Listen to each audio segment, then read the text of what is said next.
I always ask myself if I'm always able to handle criticism. I think it's very important to be able to handle criticism and accept criticism that is actually true about you in order for you to be able to really grow as a human being. And so early on in my life, of course, I wasn't that good at taking criticism. If someone said something of a critique of me, maybe it could be negative, maybe it was the truth, maybe the criticism wasn't that bad, but if it was something about me and there was something wrong about me, that was something I just couldn't accept because it just meant that I wasn't perfect. And by all means, I was not perfect, and I'm still not perfect. But it took a long time for me, and as I got older, I started to realize how much I need the criticism in order for me to fix a lot of the mistakes that I've been making throughout my whole life. And so we all have to be able to take criticism because the thing is we're imperfect and other people around us a lot of times they care about us that they want to fix the mistakes that we're experiencing. They want to be able to fix or show our shortcomings, our mistakes, our flaws, so we don't have to make those mistakes again for the betterment of not just the individual, but also for the community, for society, and so on. And so, how do you handle criticism? How do I personally handle criticism when it's directed towards me? Well, I think for one is just being honest with yourself and pointing out the fact is what the person saying about me true? And that's something you might have to really think about and analyze, like, and see and reflect, like, is this criticism of me that this person said really true?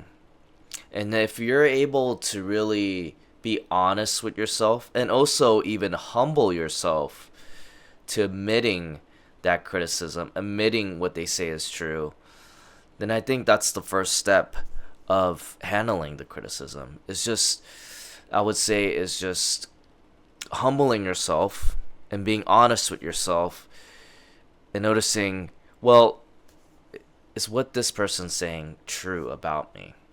And if it is, then the next step would be, well, what I do about it.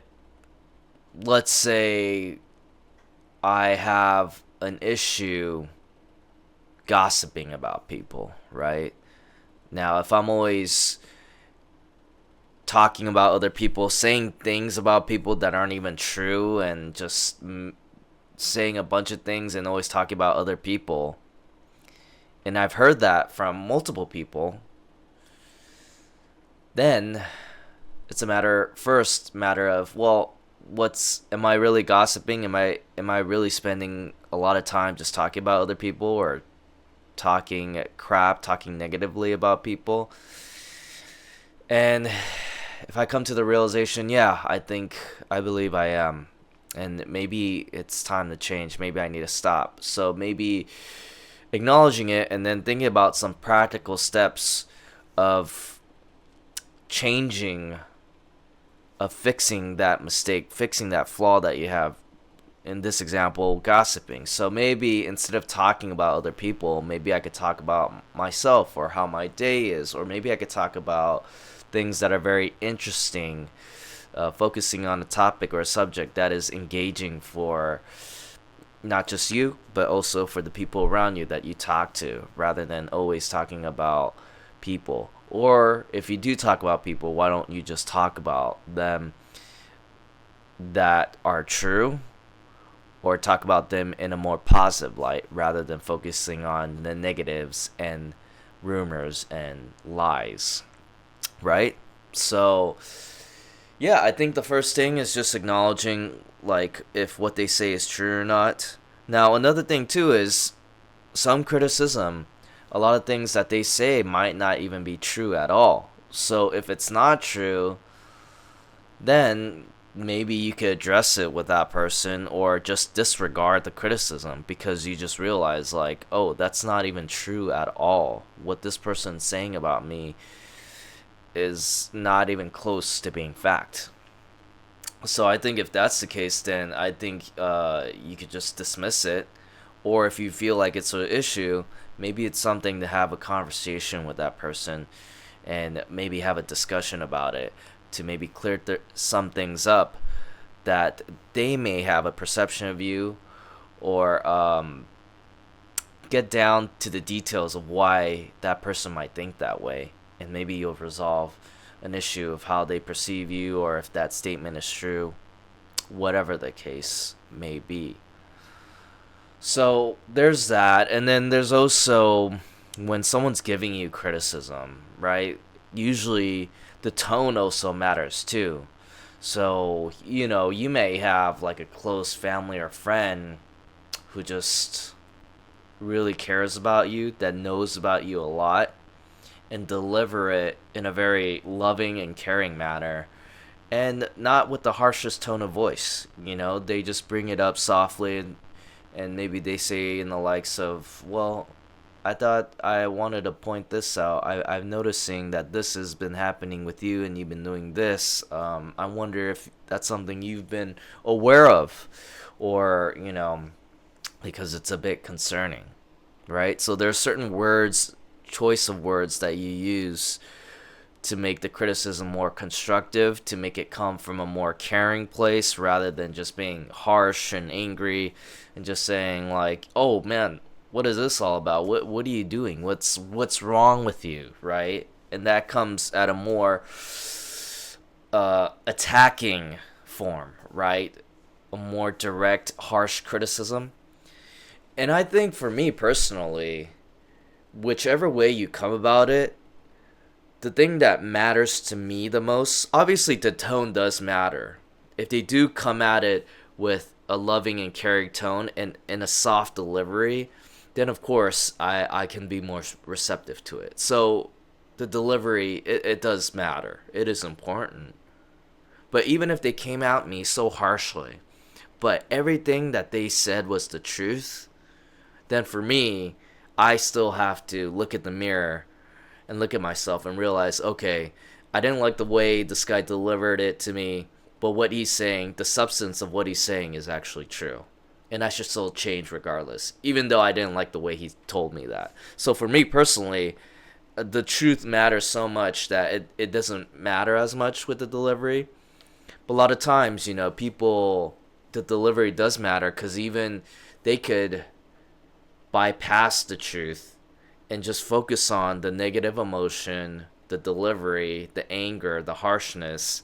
They can focus on it so much that they kind of miss the truth of the substance of what that person's saying. So I think I could still be able to accept the truth as well. And I think another thing too is just understanding where that person is coming from. Is that person coming from a lot of hate and just want to hate on you, always criticizing people? Is that person coming from a place of love and really genuinely care about you, and you've also developed a long relationship where you could be able to trust one another, where you could trust their input about you? So also understanding the context of the relationship of the person that's criticizing you also matters too. Another thing that would matter on top of that is if they're very hypocritical, right? If they're criticizing you on something that they don't do well, then is that the person you want to hear the criticism for? So going back to the example of gossiping, if the person that is just as bad as gossiping, if not worse, comes to me and saying I'm gossiping a lot, then maybe I would come back at them and say, well, that may be true, but you also gossip a lot too. So what does that say about you? Maybe you should also be, you may be right, but you should also be concerned with your own gossiping problem. Or maybe we could work together and stop talking about other people, right? So those would be ideal.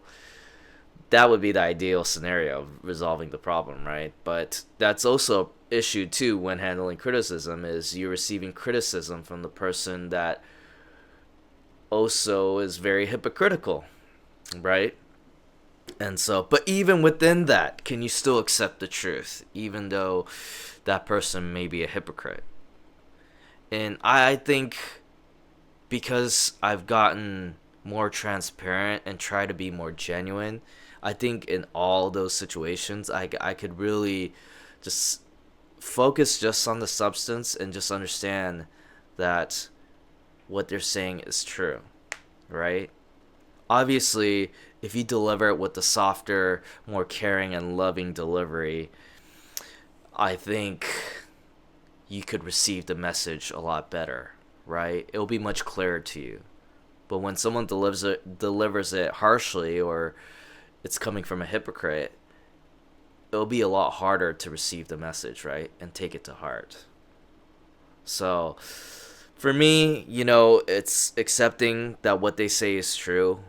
And if what they say is true, then just thinking of practical steps for me to bring change for myself, right? And I think that's pretty much it when it comes to handling criticism. Obviously, the way it's delivered, who it's coming from, it does matter. But at the end of the day, you really want to focus on if what they're saying is the truth, right? If what they're saying makes any sense, or if it's coming from a place of reason. So I think if you're able to get to a place where you understand that what they're saying is the truth and it's reasonable and rational, then maybe you need to take the next steps for you to change and become a better person.